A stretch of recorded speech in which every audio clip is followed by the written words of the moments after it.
जातीय जनगणना को लेकर के आदिवासी समाज के क्या कहते हैं, तो जनता की आवाज में आइए हम आपको सुनवाते हैं जनता की आवाज। जातीय जनगणना को लेकर के कुछ फायदा हुआ आप लोगों को? देखिए, बिहार में जो जाति जनगणना कराया गया है वर्तमान बिहार सरकार के द्वारा, उसमें हमें अभी तक तो कोई फायदा तो हुआ नहीं, लेकिन एक फायदा हुआ है, हमारी जनसंख्या में बढ़ोतरी हुई है। कल तक हमारी जनसंख्या यानी कि झारखंड अलग होने के बाद 2000 के बाद हमारी जनसंख्या यहाँ 99.099 था, लेकिन अब बिहार सरकार की जातिगत जनगणना के आधार पर अभी हम लोग 2% के करीब करीब पहुंच चुके हैं।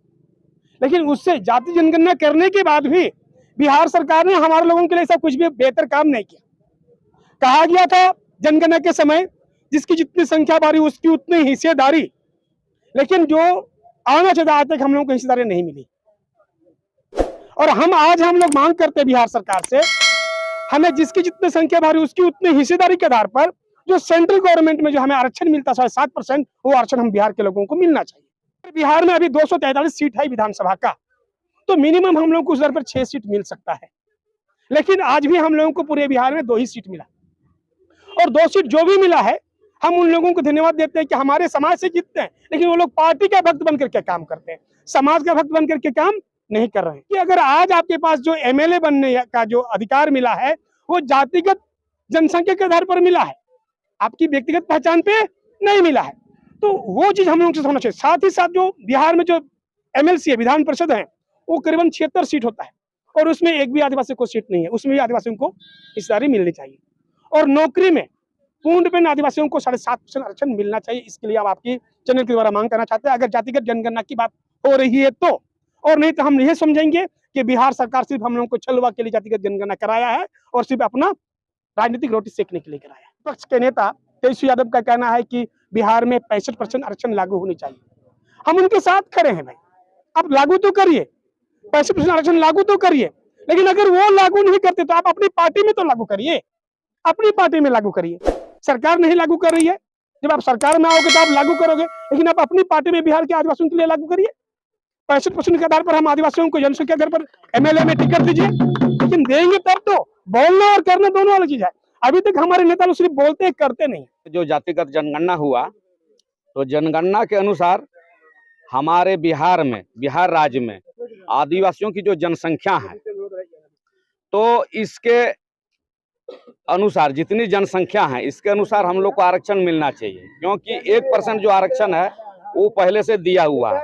और झारखंड अलग होने के बाद हमारे इस बिहार राज्य में जो यहाँ के मूलवासी आदिवासी जो रह गए, 1% ही आरक्षण यहाँ पे था और अभी भी है।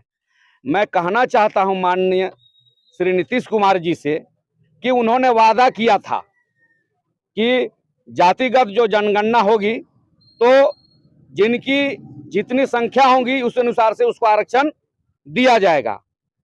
और 26 नवंबर का मैं याद दिलाना चाहता हूं माननीय नीतीश कुमार जी को कि पटना में ये 26 नवंबर का होता है बाबा साहब का ये संविधान दिवस होता है। तो संविधान दिवस के अवसर पर उन्होंने घोषणा किया है कि आदिवासियों को जो बिहार में रह रहे हैं उनको लगभग 2% आरक्षण मिलना चाहिए, लेकिन वो भी अभी तक लागू नहीं हुआ है।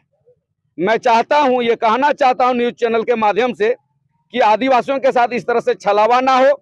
आदिवासियों का जो वाजिब हक है बिहार में, वो हक मिलना चाहिए।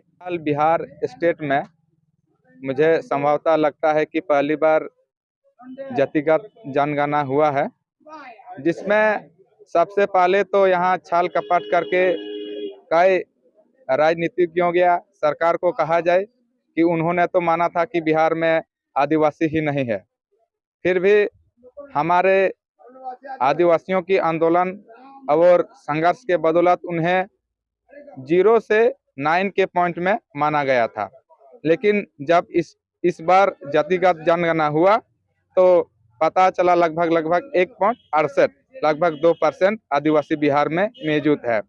फिर भी मुझे लगता है कि ये आंकड़ा कहीं ना कहीं थोड़ा पूरा सही नहीं है, क्योंकि आदिवासी समाज में रोजगार के अभाव से दूसरों राज्य में कमाने सूरत गुजरात जाना पड़ता है, जिससे उनको जनगणना करने में उनकी वास्तविक संख्या घट जाती है।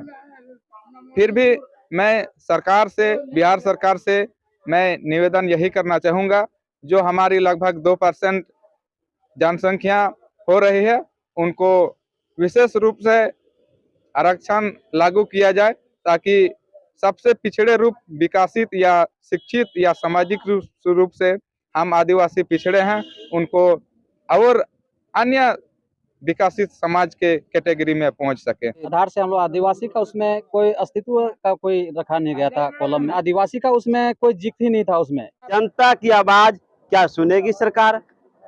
जो बिहार में जातीय जनगणना हुआ था, जातीय जनगणना को लेकर के हमने यहाँ पर आदिवासी समाज के जो लोग थे उनसे जानने का प्रयास किए। उनके द्वारा बताया गया है, सरकार के द्वारा जातीय जनगणना तो करा दिया गया है, लेकिन हम लोगों को किसी भी तरह का कोई बेनिफिट नहीं मिल रहा है। साथ ही यहाँ पे नेता प्रतिपक्ष तेजस्वी यादव को भी घेरते हुए नजर आए। जो आदिवासी समाज के लोग हैं उनका भी कहना है तेजस्वी यादव है, क्या वो भी अपने पार्टी में हमें जगह देंगे? हमारे समाज के साथ बेहतर काम करेंगे, जो हमें अपना अधिकार देंगे, हम उनके साथ हैं। जनता की आवाज में हम आपको दिखा रहे थे जमुई के बामदा गांव से क्या है जनता की राय। तो अभी आप देख रहे थे 7 तक न्यूज़ से जुड़े रहने के लिए आप सभी को बहुत बहुत धन्यवाद। जय हिंद।